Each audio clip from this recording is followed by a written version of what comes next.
Kenya, Mama Rachel Ruto, the Cabinet Secretary, Minister of Education, Honorable Julius Migozi Ogamba, Her Excellency, the Governor of Nakuru County, Madam Susan Kihika, all the Honorable Senators, Honorable Members of Parliament, the Inspector General of the Kenya Police Service and the officers, and all the uniform officers present, the bereaved families and the parents and students of Utumishi girls, the teachers and the people present who have attended this function to mourn with us.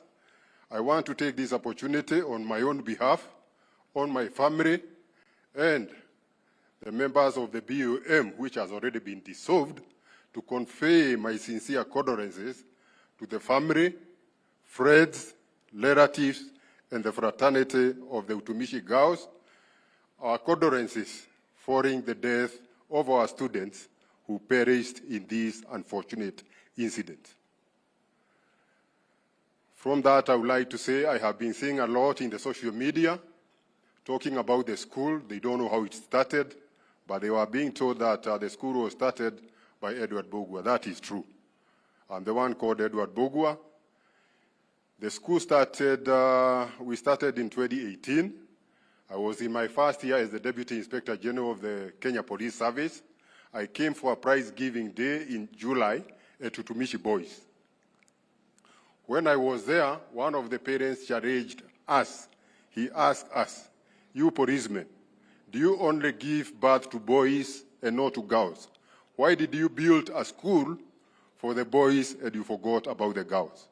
Maybe the parent was not aware that when the boys' school started in 1993, it was a mixed school. But later on, a decision was made to separate the boys and the girls. And that is how the school was separated.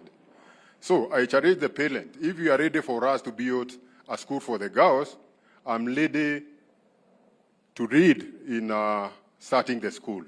And then I donated Kenya shillings, 100,000 shillings to start the school. I challenge the parents and those people who are present this time to start contributing for the school. By the end of the contribution, we had only contributed 310,000, which I handed over for custody to Mr. Minor, the principal for Utumishi Boys. Later on, when I returned to the office, I wrote a signal to all my regional police commanders to sensitize the officers on the importance of having a girls' school. After some time, I saw that was not enough. The message was not conveyed in the manner which I expected the message to be conveyed. So I visited all the 8 regions, from northeastern to Nyanza, western, each and every region. Personally, I visited all those areas and talked to the officers, and their response changed, and they started contributing towards the girls. We started the construction of the school in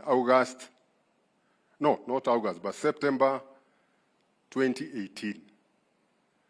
By the end of 2019, December, the school was complete, and I sought the registration of the school, which was inspected and duly filed to conform with the requirement of the Ministry of Education, and the school was registered.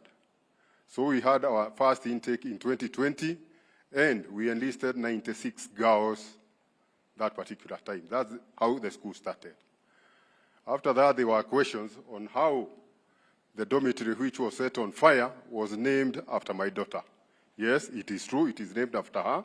What happened is that in June of 2021, my daughter was involved in a road accident in Nairobi, and she died at the scene. My friends and other people contributed to her funeral. After the funeral, I had excess money, and I told my family, this money is going to another cause, we are not going to use the money.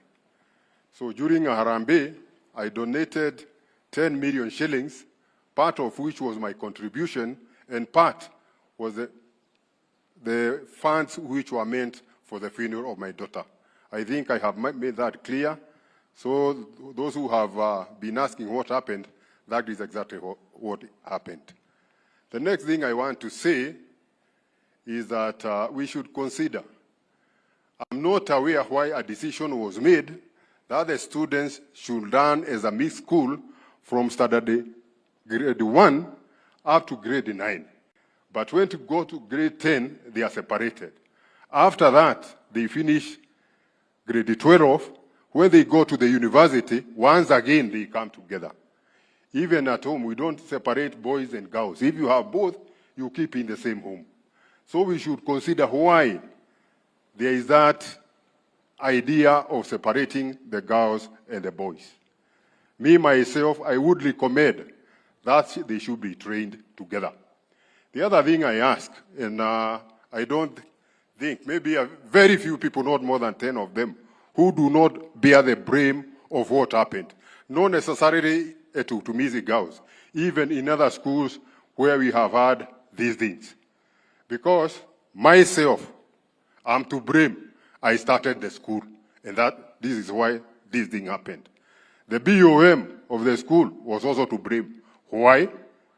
They never complained that they had been given excess students who they could not comfortably accommodate and even have their facilities.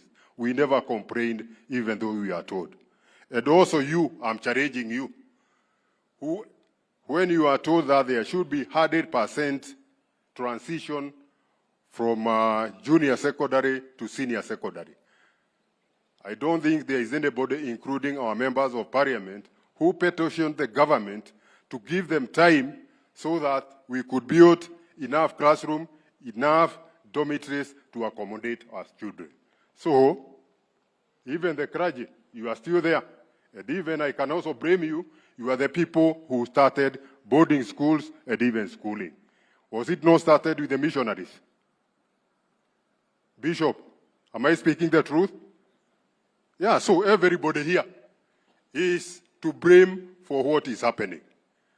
And we should check that and have dialogue, note what went wrong, because these are not the first fires to happen in our secondary schools. And then when we sit down and dialogue, we find the way forward. And when we find the way forward, we sit down and implement what we have found is the cause of the problem. Without that, we will be repeating, coming here, talking, and then without any progress. The other thing I think I would recommend is that we should have day schools. Those dormitories can be converted to workshop for training, and we should also try to make the schools within our area the best schools. But the problem is we don't have a good school in a certain area. So the student will travel from Nyanza, Migori, he wants to go to Alliance. Another one is traveling from Kapengoria, he wants to go to Mangu. But if there were good schools in that area, there would be no need of taking your child from the farthest head in Kware, taking her to Marada boys in Nyanza. So those are some of the recommendations I'm making to you to be considered by the government so that we can be able to improve. Thank you, and may the Almighty God keep the departed souls in eternal peace. Thank you, and God bless you.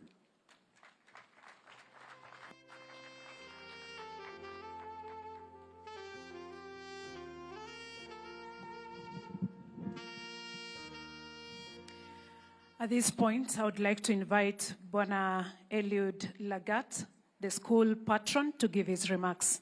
Karibu, sir.